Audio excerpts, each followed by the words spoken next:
Welcome to the We Are VIP podcast. Each week, your host, Casey Haston, Director of Recruiting at VIP, will bring you valuable insights from thought leaders, introduce you to incredible companies, and bring you tips for landing your dream job from our team of executive recruiters at VIP. And now, Casey Haston. Welcome to the We Are VIP podcast, a podcast devoted to adding value to your career or candidate search, brought to you by VIP. I'm your host, Casey Haston, Executive Recruiter, Director of Recruiting with VIP, and your all-around hiring guru. And let me just warn you ahead of time, you better get ready because I have brought to you today Evan Carmichael. So let me just tell you a little bit about this guy. Evan Carmichael is an author, a speaker, an entrepreneur, and founder of the Evan Carmichael Communications Group. Through all of his endeavors, Evan is working to solve the world's biggest problem. People don't believe in themselves enough. His work has led to Forbes calling him one of the world's top 40 social marketing talents, and Inc. calling him one of the 100 great leadership speakers. He's here today to discuss confidence, purpose, and his hashtag Believe campaign, along with the launch of his new book, Built to Serve. And also, he's going to inspire us. So I hope you enjoy this. Evan, I want to welcome you to the We Are VIP podcast, and thank you so much for making time for us today and joining us. Welcome. Thank you for the love. It's great to be here. This is awesome. Let's go. So I wanted to start with a quote that I found on your website from Gary Vaynerchuk, also lovingly known as Gary V, which I think really epitomizes your style, which is Evan consumes so much content and then knows how to DJ it to inspire people. I love that. So you want to talk a little bit about that and why you chose that format? So I think your purpose comes from your pain. I think whatever you struggled with the most as a human emotionally is the thing you want to help other people with. And how you got out of it is teachable to other people. So I struggled so much as an entrepreneur in my first business and felt the lowest kind of self-worth. And the thing that saved me was researching Bill Gates' story and how he got started. And that ended up turning my company around, eventually selling it and, catapulting my career. And I wanted to then teach other entrepreneurs how to do it. And so for the past 20 years now, it's just been researching other successful entrepreneurs and what I've learned from their success. And hopefully in my learning, the audience learns as well. That is amazing. That is amazing. And so I'm not sure if you know what VIP does, but we are actually recruiters for the accounting and finance space. And so typically we like to ask thought leaders like you questions that will help our candidates in their job search. So I know that you had mentioned that several times, well, it's actually your headline, that you're an introvert, right? And despite this, you have built an incredible following on all the platforms. But I think most impressively, I think you have 30,000 people on Facebook, 183,000 on Instagram, 212,000 on Twitter, but on YouTube. Holy moly, you have over 2 million. Right? With over 300 million downloads. I think I'm getting those numbers right. How did you do that being a self-proclaimed introvert? Because my purpose required it. So, humans are built to serve. It's in my new book, Built to Serve. If you're not happy, it's because you're not serving, either serving the world or serving the closest people to you. But if you're not happy, it's because you're not serving. And so I want to help other people who are struggling with belief, like I was and still do, believe in themselves more. And me playing small and not doing videos and not speaking on stage doesn't serve anybody. It's selfish. It's selfish for me not to get up and do it. So every time I get on a camera, before I do interviews or when I do stage work or when I'm making my videos, even though I've done 6,000 videos for my YouTube channel, I still get a little nervous inside before making the videos because my biggest fear is disappointing people. My biggest fear is I'm going to show up and not bring value and people are going to be disappointed in what I made. But that's not a good enough reason.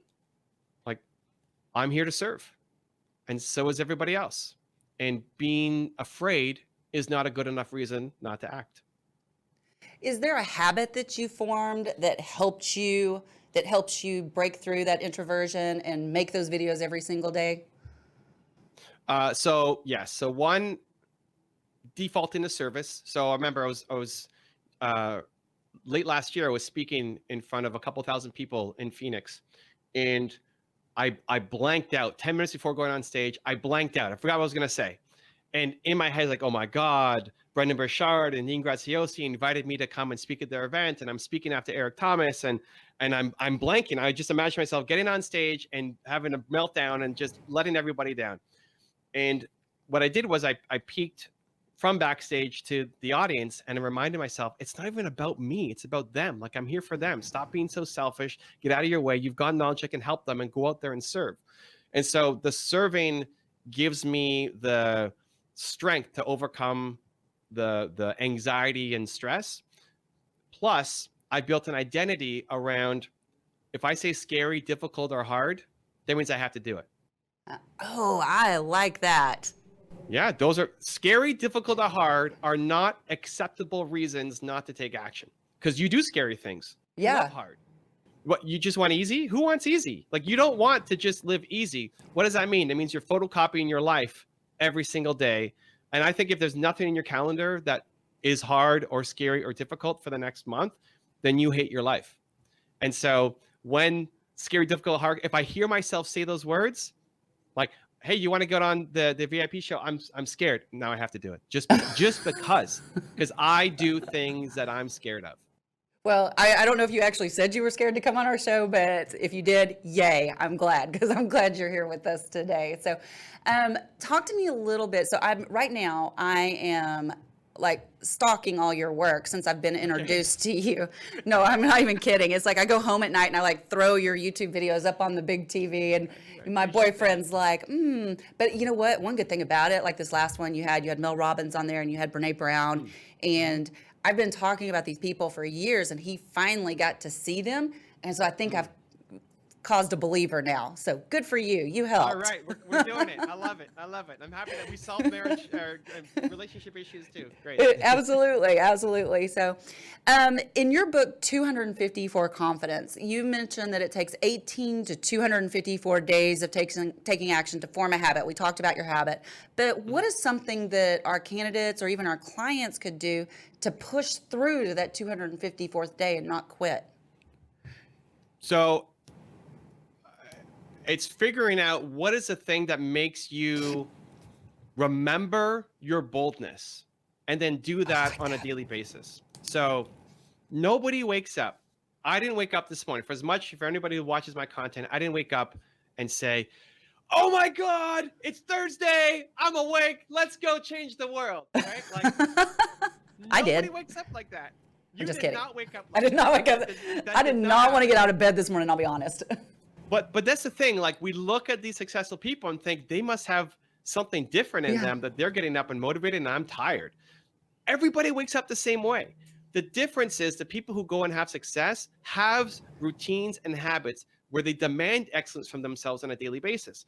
And so for anybody watching or your customers or candidates, there's a big difference. If you're walking into a job interview and you're feeling confident and bold and alive versus you feeling weak and ashamed and low and tired, there's a big difference in how well you're going to do in that interview. So everybody has felt bold and courageous at some point. We've all felt it. Understand what triggers it for you, and then put that into your morning routine. Stop waking up like an accident. Like, a lot of people don't have a routine and just wake up and open their phones and fall into their day. Other people, though, do have a morning routine. The problem is, though, it doesn't serve you every day. It's great that you say you have a morning routine. The most important thing out of a morning routine is the feeling of boldness and confidence. If you don't feel bold and confident coming out of your morning routine, you didn't do it right. Either you didn't put the thing in that you need to put in, or you didn't do it with enough intention, because you're watching a video, but you're washing the dishes and putting your shoes on and doing something else. So you didn't get the feeling. So you could check the box. This is what a lot of people do. You check the box. Oh, I did it. But you don't have the feeling. It doesn't count. Go do it again. Like, whatever the thing is that makes you feel bold, powerful, confident, alive, do that every morning. If you did that for the next 254 days or 300 days or 18 days, your life is going to change.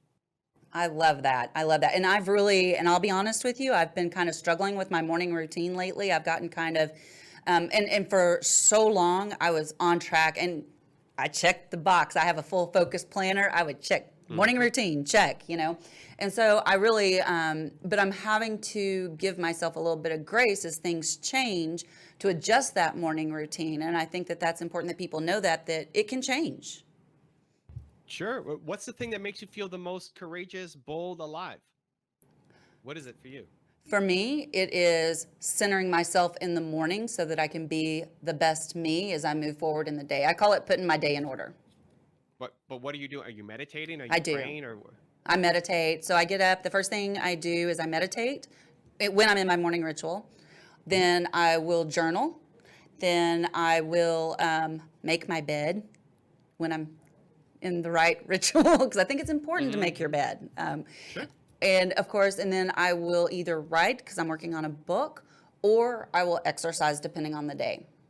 So what's the thing in there that when you're done it, you feel courageous? Like today is going to be amazing because I did X, or do you have that? I would say probably my writing. I do love to write, and sometimes it's a struggle, and sometimes you get to where you have a little bit of a block or not enough inspiration, and that's when I feel sad. So it's making sure that writing gets in every day and figuring out now, how do you overcome the block? Like if it was me and it was writing and I was blocked, I would just start writing, I'm blocked. I don't know what to write about. I'm judging myself harshly for not having something to write about. I got to stop doing that. And then like it starts opening up the pathways for now you're writing. You just wrote half a page about this, about how you're judging yourself for writing. Right?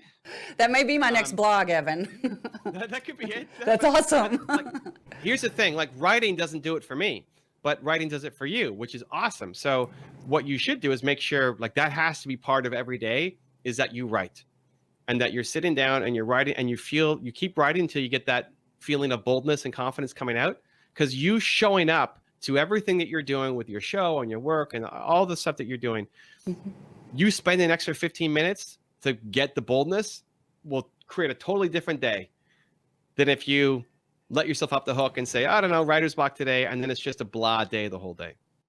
You know what? That is a really good point. How would our candidates or our job seekers, how would they go about finding out what it is that helps them be bold? I mean, you did that with me in like 2 seconds, but here's the thing. Most people are prescriptive. Most people will say, what you need to do is exercise every day. What you need to do is have this magic smoothie every day. What you need to do is make your bed every day. What you need to do is, but I always flip it and ask, when did you feel the most bold? What was happening? Because there's nobody I've met that's never felt any moments of boldness or courageousness. Right. Everybody's had it in some point in their life, right? It's just not consistent. That's the problem. So what was the thing that led you to feeling bold and confident? So for you, it's writing. For me, it's sharing a piece of content. For somebody else, it might be prayer. I don't care if you have to meditate naked holding your cat outside on the balcony. Like, doesn't matter. Whatever the thing is, do that every morning.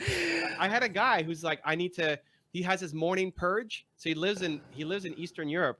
And even in the middle of the winter, he goes out into his backyard in his underwear, takes freezing cold water, pours it over his head, and he yells as loud as he can.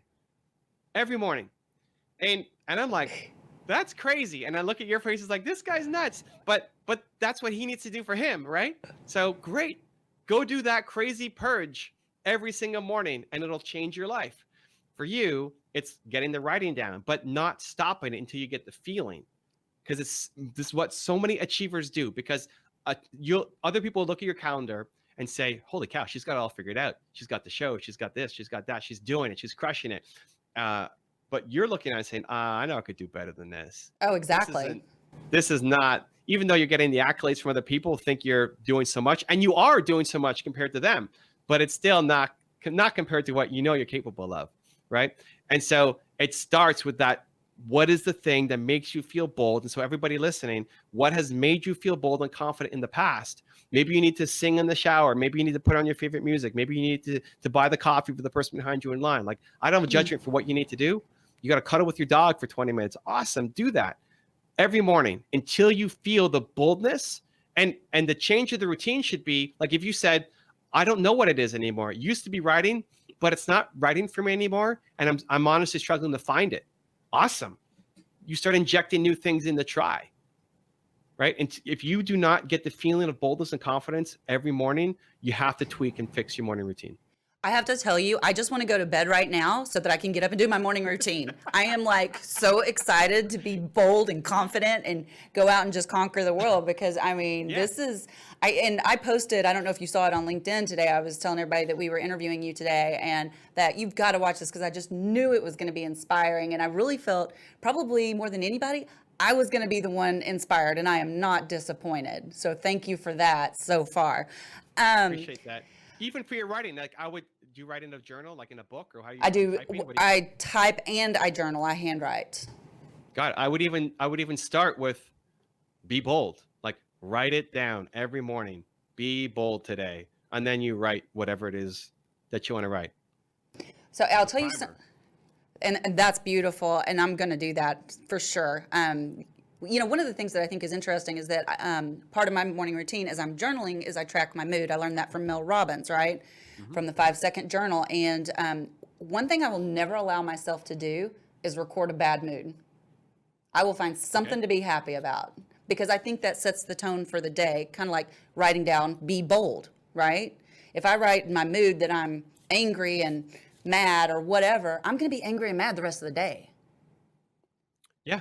I mean, I almost 100% agree. The only caveat I would have was grief. Okay. Like grief has to be felt. You can't wash grief away. Like if your mom dies tragically, it's okay to feel grief. I would agree with that.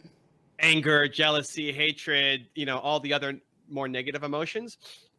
Grief has to be processed. So as long as it's not grief, I'm there with you 100%. Okay. I think that is a great distinction. So thank you for bringing that up. Yeah. I think people, honestly, achievers need to be more kind to themselves and gentle on themselves when they're feeling grief, because we're not used to living in a negative energy space. Right. But your mom just died, and it's okay to not be on your game 100% and feel it and honor it. And you'll likely regret it in 5 years looking back to say that you didn't really get a chance to honor her and be with your family, and however you want to process it, just it's okay. Like there are definitely times you need to be more gentle on yourself. And I think grief is one of the top ones. I agree. And I phrase that as giving myself grace. Great. Yeah. Grace to feel that. So I want to go back to kind of being bold, being confident, and kind of make a distinction between confidence and arrogance. How can someone balance that so that they don't come across and leave a bad impression? I think I get what you're asking with in terms of you're trying to close a job. I think I think you put out what you're feeling. And so the difference between confidence and arrogance is just insecurity. Confidence is coming from a place of strength, and arrogance is coming from a place of weakness. And so if you're working on yourself and you're doing the difficult things and you're doing the routine to make yourself feel bold and proud and confident, and scary, difficult, hard, you're attacking every day, that will radiate, and you'll be confident and not be arrogant. And if you feel that you're confident, but somebody that is potentially going to hire you feels like you're just super arrogant, you probably don't want to be with that company, right? Yeah. Like you're also interviewing them. As much as you want to get the job, you don't want to be in a company where all they're trying to do is take strips off of you and it's a toxic environment.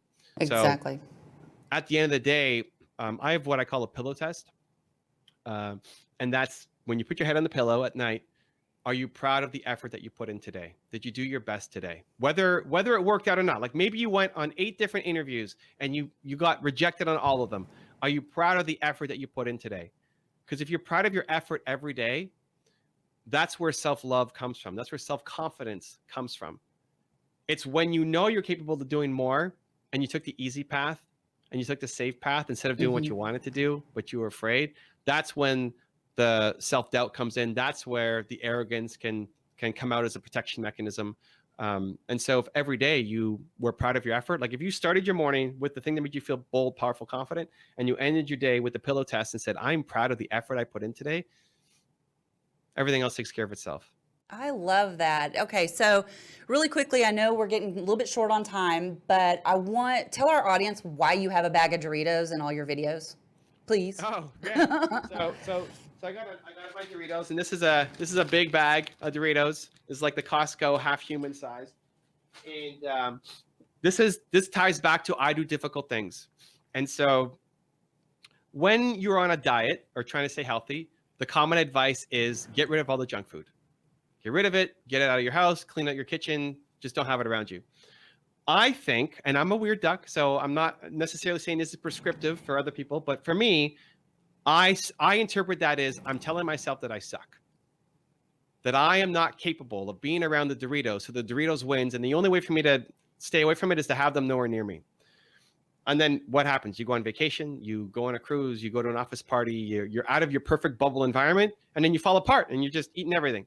So I think if you break your leg, you're going to be on crutches for a while, but then your goal is to walk, right? So if you need to get stuff out of your house for now, awesome. But your goal is to be able to be around it. So my strategy is called Damn the Doritos, because the Doritos can't be stronger than me.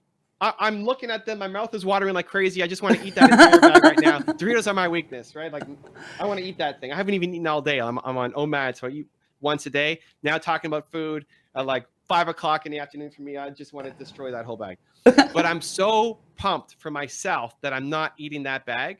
It's a daily reminder for me. It's a daily reminder of how awesome I am. I love it. How long have you had that bag? I don't know.